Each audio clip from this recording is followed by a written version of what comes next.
So these far-left ideologues have this radical ideology that we're all performing our gender. I wouldn't have wore this shirt yesterday because I came a bit skeptical of Chris, but I got to meet him last night at a private function, and I chatted with him for quite a while, and we're having these great conversations. But it goes so far beyond that. We're indoctrinating little children, we're confusing them, and influencing them to make some dangerous decisions that will come back to bite them. Come talk to us. I'm a fellow Canadian. I guess not.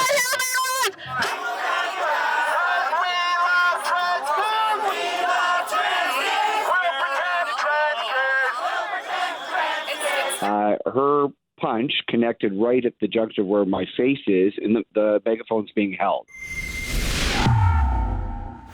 Robert Krejcik here for Rebel News, here in Ottawa, Ontario, at the Education Over Indoctrination rally being heralded by Billboard Chris. We're just waiting for this event to really start, but as you can see behind me, we've already got counter demonstrators that are organized. Stay tuned as we report on this event, both with demonstrators and counter demonstrators. Please consider going to stopclassroomgrooming.com and sign our petition if you agree with us that educators should not be speaking to children about sex or sexuality, particularly without parental consent.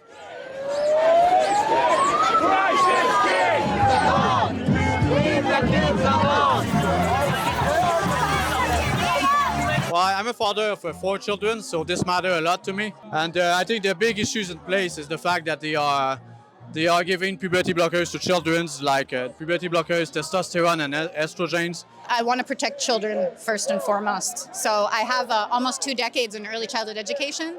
So I know that a lot of the things that are being pushed on kids, they're being influenced in one way or another, and it's adults doing it. So I'm here. I have a 5-year-old son.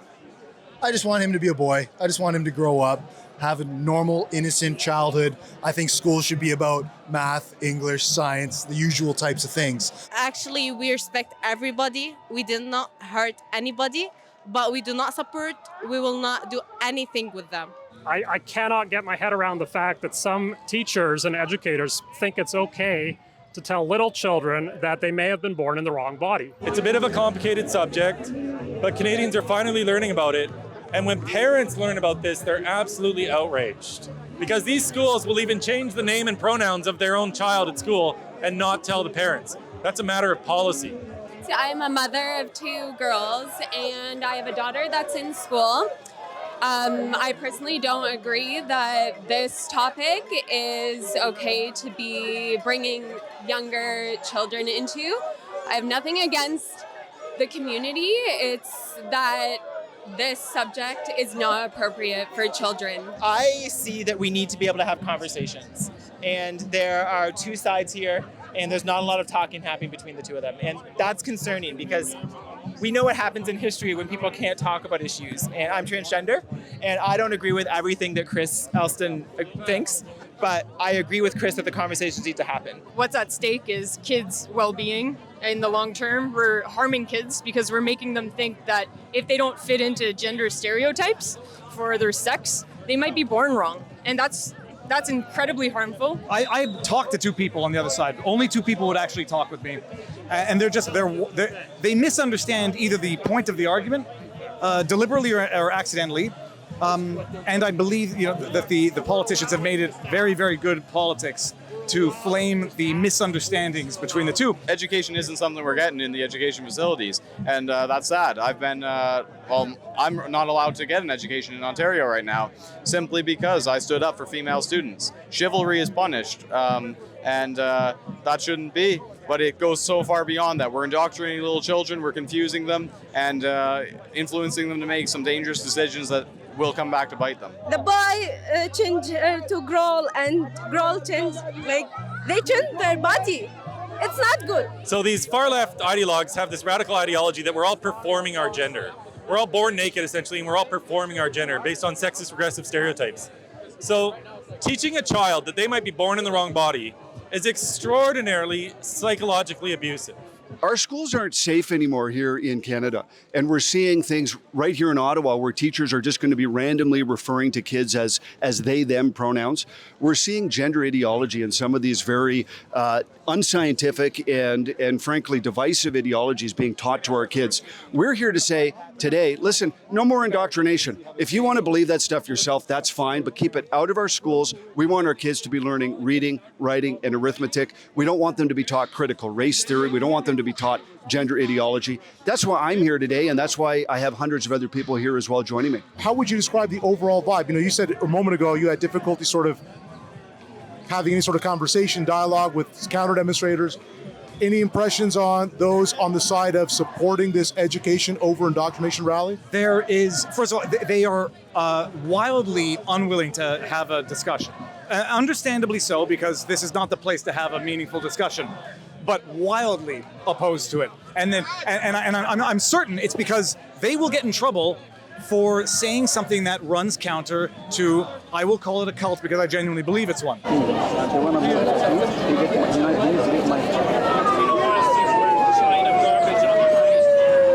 Would you folks do a video interview with me? Nope. And tell me why you're here? Nope. Is there any way I can persuade you? Nope. How about you? No remarks beyond, would you talk to me for a moment? Is this yes? Is that no? Okay, I guess not. I'm not that charming. I'm not that persuasive. Would you do a video interview with me? I guess that's a no. Would you be willing to do a video interview with me? No particular reason why? How about you? Would you do a video interview with me and tell me why you're here today? Is that a no? I think that means no. You can tell me why you're here? No. How do I get you to say yes? No, that is not how consent works, buddy. Bad discourse. But I'm trying to get you to consent. To say yes. You don't convince someone to consent. That's not consent. That's fucked up, man. Consent to an interview.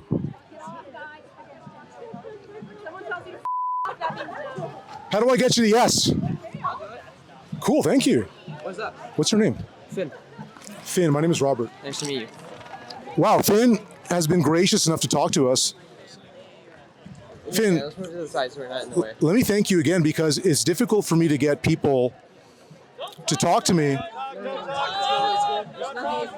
Let's go quick.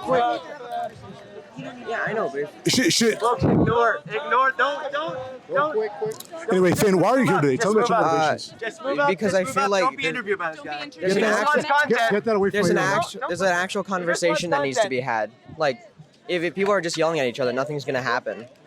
Like, people aren't gonna understand each other. Obviously, there are people here like just like out of pure hate, but there's also people here that are actually that want to understand and have actual opinions. Finn, I actually totally agree with you. I do think we need more good faith exchanges. No, I operate in good faith. I don't need you to speak on my behalf. I operate in good faith. I don't take anyone out of context. I want this young gentleman to say his own piece. Anyways, Finn, to your...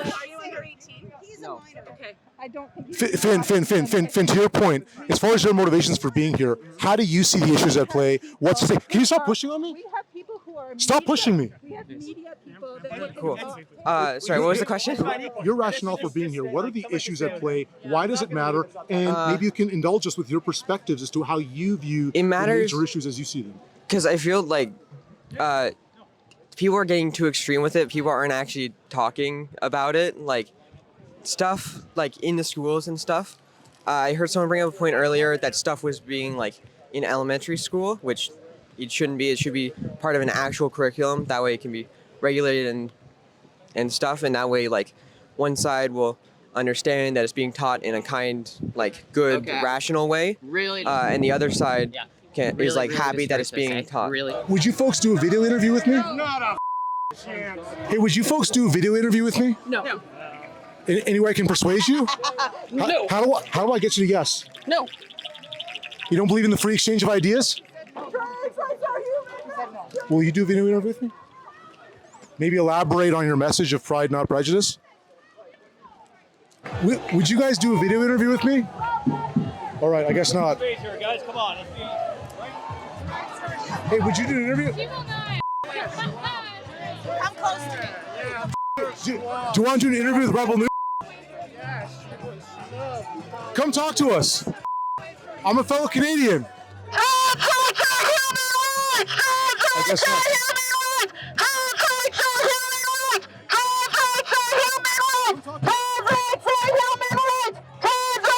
As you can see, I'm sacrificing my eardrums for my profession. I'm a true believer. I felt badly for those kids, and so, part of my family supports these people. This is the change is beautiful. The trans is acceptable. People have choices, and frankly, they're a minority. They're a real minority, and you gotta support minorities. Otherwise, you're just bullying them. I don't think like any sort of sex ed or anything having to do with that sort of thing should be taught in elementary. Like it should just be part of a curriculum. He's a minor, okay, sir?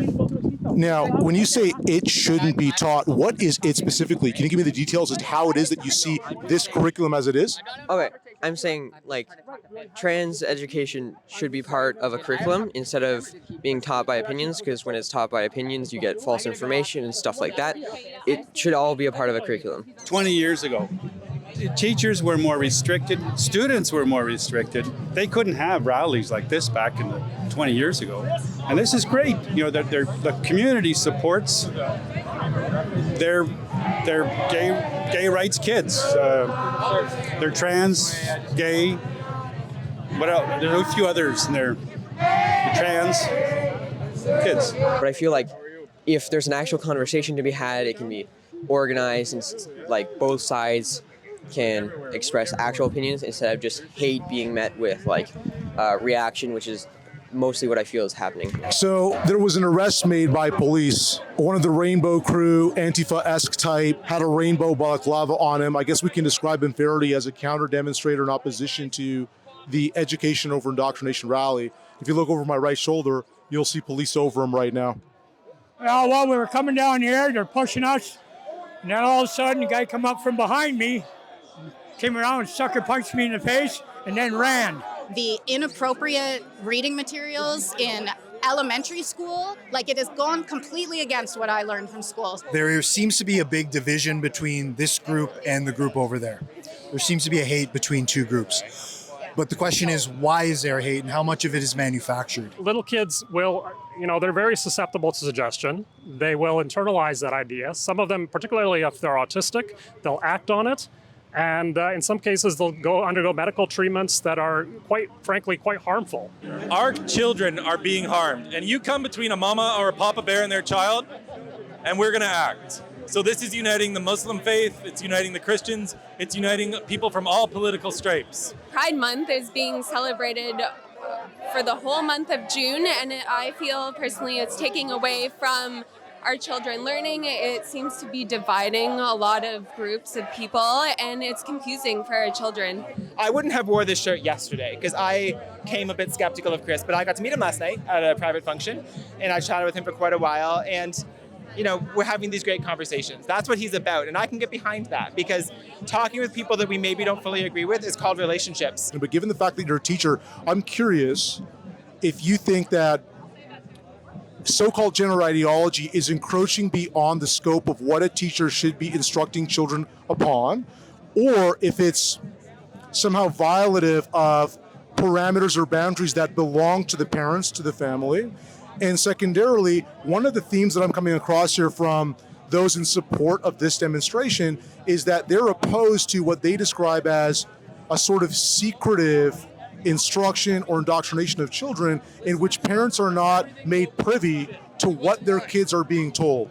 So where are we at on that? Yeah, I think it's completely inappropriate for a teacher to teach a child about gender identity, period. First of all, it's bogus. So there's girls and boys. And to tell a kid that, you can identify as non-binary or all these other categories, we're pigeonholing them. I think conversations are the way out of it. We have politicians that will refuse to talk about this. They're afraid of it. And we've gotten to the point where free speech it's fading in Canada, and we're afraid of conversations. But we're out here, we're doing it, and we're not afraid. It's about kids, and there's just wildly ill-informed people as to what the long-term effects are of this, what is called gender affirming care, hormone blockers, puberty blockers. They are wildly ill-informed. I don't have a problem with anybody, whether they, identify as trans or gay or lesbian or anything like that. The issue here is what is age-appropriate sex education and ideas to be taught to our young children.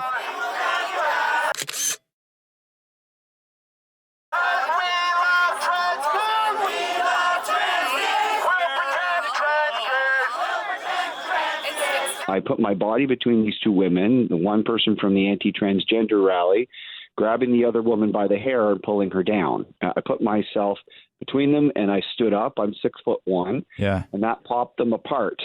And I felt some kind of push to my back from the person who started the fight.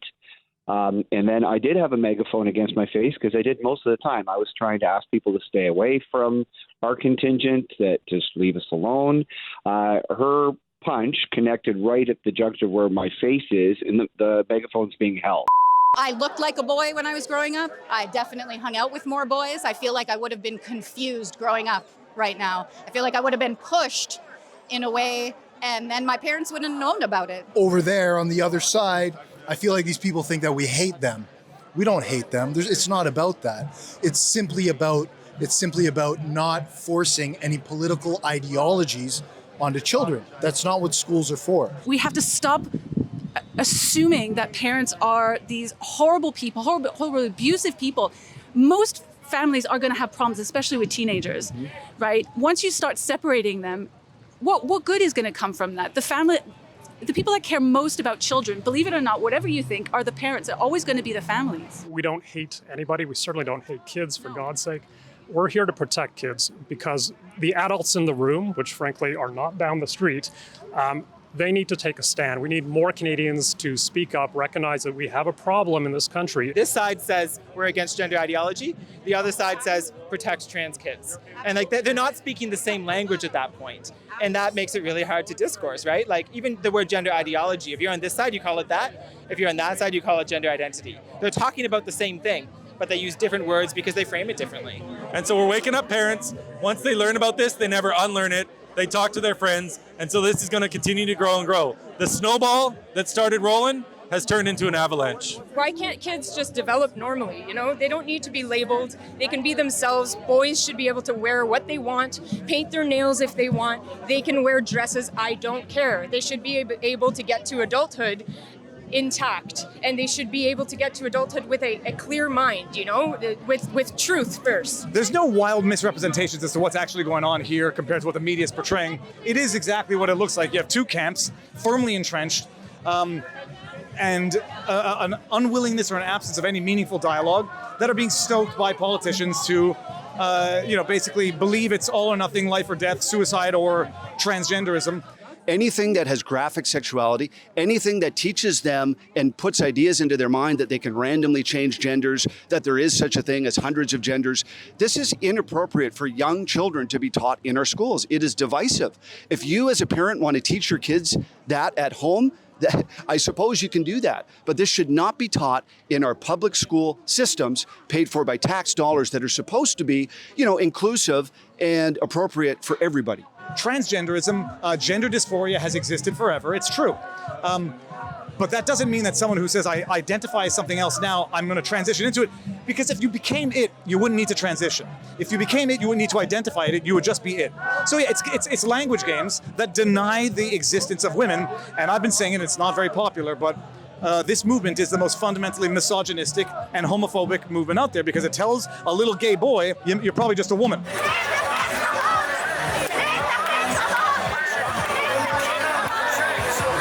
The counter-demonstrators reflexively oppose any sort of conversation with me. Any solicitation I invite them to have in terms of offering me some comments or remarks, no comment. Number two, there's an artifice element to it. AstroTurf, contrivance, fakery. A lot of them have mass-produced professional signage, and you can see it. Now, on the supportive side, The primary organizer, Billboard Chris, described the event as a success in terms of raising awareness across Canada, across other countries in the English-speaking world, regarding what he describes as gender ideology being pushed on children in schools. Lastly, one thing that I noticed that really jumped out at me was the high number of religiously observant, devout Muslims in attendance in support of the demonstration. Women wearing hijabs, their husbands, their children, shouting chants like, "Leave the kids alone." It was very interesting to see that in terms of this demonstration's appeal to other religious groups. This is Robert Krajcik for Rebel News. Dear Rebel News audience, please help cover the cost for security at these sorts of events by chipping in anything, no amount is too little, at journalistdefensefund.com.